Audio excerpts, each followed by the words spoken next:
Hi guys, so in this video I'm going to walk you through this little experiment that I did that I think turned out pretty cool. I wanted to see if I could write a song or a collection of songs each in only a 24-hour period. So I had to let go of a lot of my over critiquing and everything, and I gave myself the ability to sample from any source that I wanted to, but everything I did had to be done in the arrangement window, and I couldn't use any of Ableton's main instruments, so the samplers and simplers and drum instruments and all that stuff.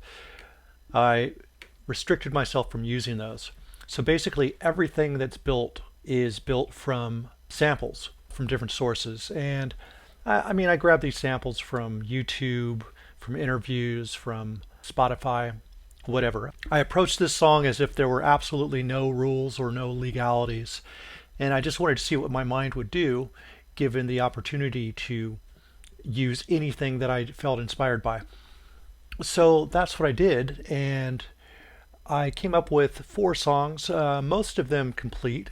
So this hasn't been touched up since the 24-hour period. Typically what I would do is, instead of sitting in the studio on my main computer, I would just lay in bed with my headphones on and my laptop, and I built the song that way. So it didn't feel so much like work. So basically I would write until I fell asleep, and then I'd give myself until the next night to have the song complete. And that's how I did all these songs, and it worked out pretty well. And some of these songs I did even when I wasn't really all that inspired to do anything. And I had no ideas in my head really, except maybe a couple ideas of samples that I wanted to use on some instances. But other than that, it was mostly random. So I'll walk you through what I did to accomplish this. One thing that I hope that you take out of this is that oftentimes when you restrict the number of tools that you allow yourself to use, it forces you to move faster. If you give yourself a time limit, it forces you to move faster and make decisions that you normally wouldn't want to make and you normally put off. So I highly recommend that you kind of follow along with this video and then do your own experimentation. So let me go ahead and play this, and if you've already heard it or you don't want to listen to it, you can just skip ahead about 5.5 minutes.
All right, so let's start from the top. This whole song is just 9 tracks. So that's another thing is, even though it sounds like there's a lot going on, which there kind of is, it's not a lot as far as tracks. It's just the complexity of each sound layered together, which is one thing that I've learned about sampling from sources and not getting incredibly clean samples, is that they just give a more richness to the way they all layer together. So I kind of like that.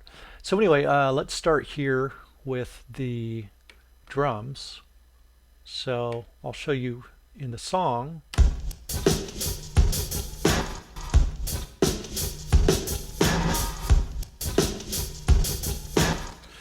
Okay, so that is after editing and cutting the parts. And as you can see, I take little bits and pieces of a drum loop and kind of cut it around to get that vibe going.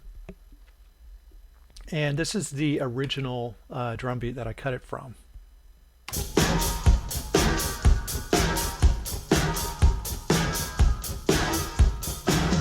And that is just a live version of a song that I found on YouTube.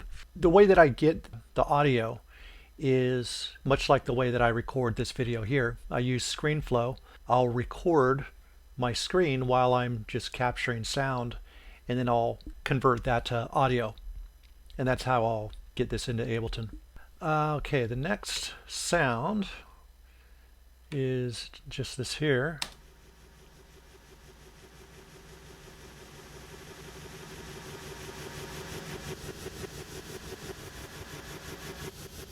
I'll play it forward. It's a reversed version of this.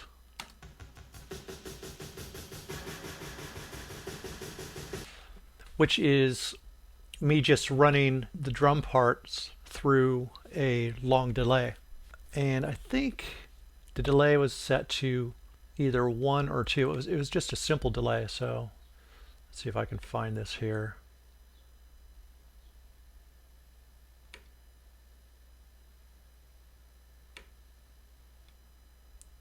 So yeah, I believe I set them both to just 1. Might have set it to 2, but I think 1 is that 16th note. And once again, so I just recorded that trailing off. So basically it's like I would put, let's say, this drum part here that I'd be playing, and I would create a new track, and this track would record what I'm playing here. So this track would have all the effects and everything, and I would just record the part with all the effects into here, and then I can manipulate it by changing the pitch, which I do. I do some transposing at times to get different tones, and then reversing. This here is my another kick, but I actually purposely made it to where the kicks don't hit perfectly on time with each other, except for just in a couple places. So if I play it by itself, so it's like a kick, but once again I sampled this without trying to isolate only the kick. I left the sound in that was part of the song that I sampled from, and the original sounds like this.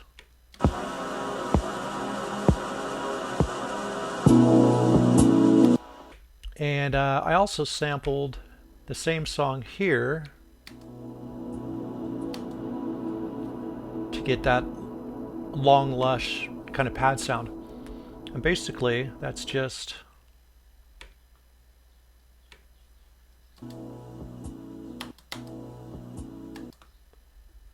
so if I come back over here,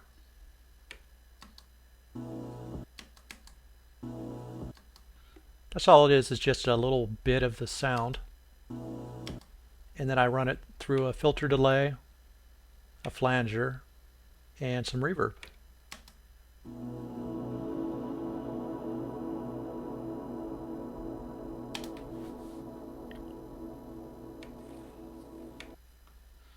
And this here are other pieces.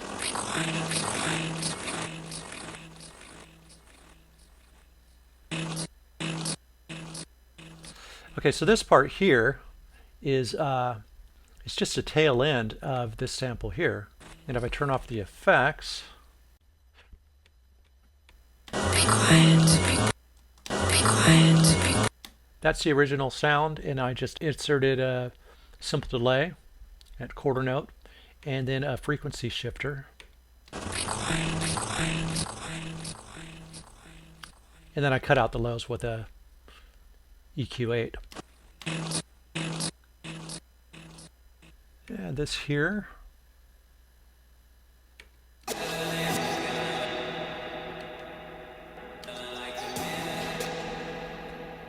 Okay, I'll turn off the reverb here so you could hear the original sample.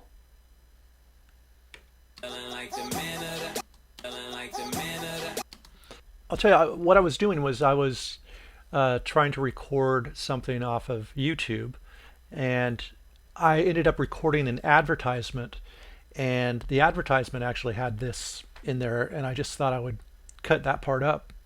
It sounded interesting, so that's what I did. So I have and then I got the reverse of that. I'll just play it all together.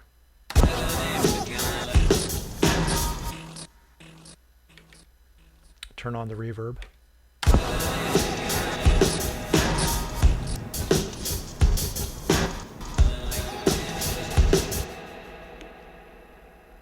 Real simple stuff there. So this here is just like kind of random sounds that I time stretched. I changed the pitch, slowed it down, and just added effects to, just like I did with the drum parts and getting this reverse sound. I kind of did the same thing here, so I just loaded a bunch of effects on something and then kind of cut up the parts that I liked. So, and all I've got on it is panning and cutting out some of the low end.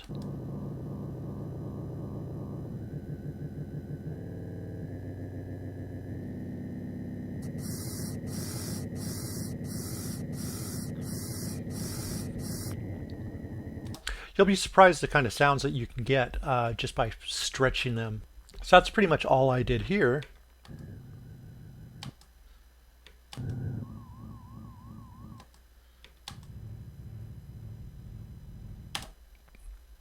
Over here.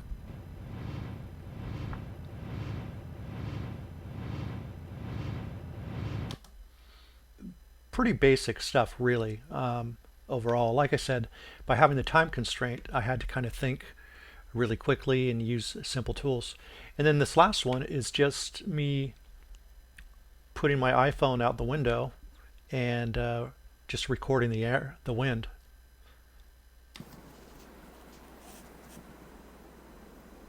And some of the rustling is just me moving the phone.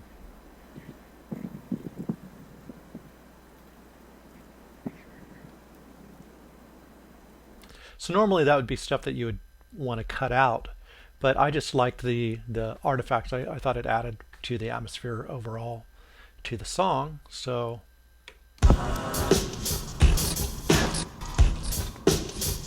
as you can hear the crackling come in here.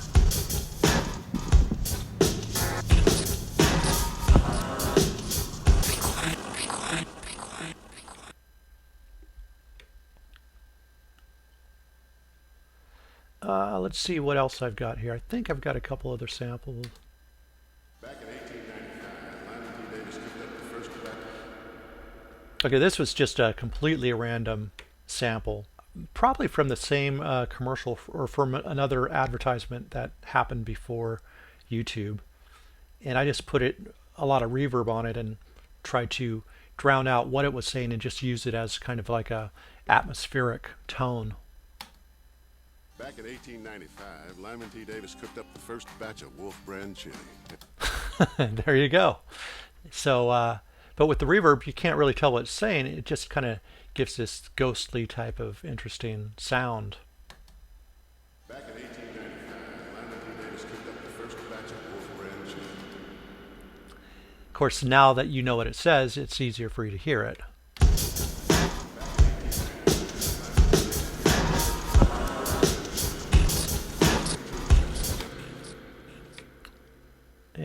see, I think I've got something here too. That's just a stretch sound. Um,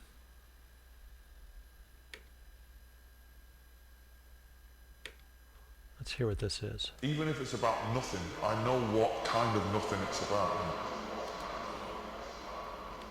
And that's running through, I think I've got it running through a return here. Yeah. So it's running through delay and different things like that. I use a lot of delay and reverb to create atmosphere here. But I get rid of a lot of the low end so it doesn't get super muddy. But if I take this down for now, you can hear. Even if it's about nothing, I know what kind of nothing it's about. So that is just from an interview, and I transposed it down just a couple notches. It gave it a deeper voice, which I kind of liked. This is what the original sounded like. Even if it's about nothing, I know what kind of nothing it's about. And I can take the reverb off here. Even if it's about nothing, I know what kind of nothing it's about. So that's it, guys. That is how the whole song was made from scratch. Now that I've taken some of the mystery out of it, I hope you can see that it's not really that incredibly difficult to randomly make something that sounds, pretty interesting and intriguing for the listener. So I hope that you learned something. I definitely learned a lot from this. I made music that is different than probably anything that I've ever made before. So I found that a lot of fun, to just not have any kind of goal or any type of certain audience in mind at all, just to build for the sake of being creative. So there you go. That is my walkthrough of my 24-hour song experiment.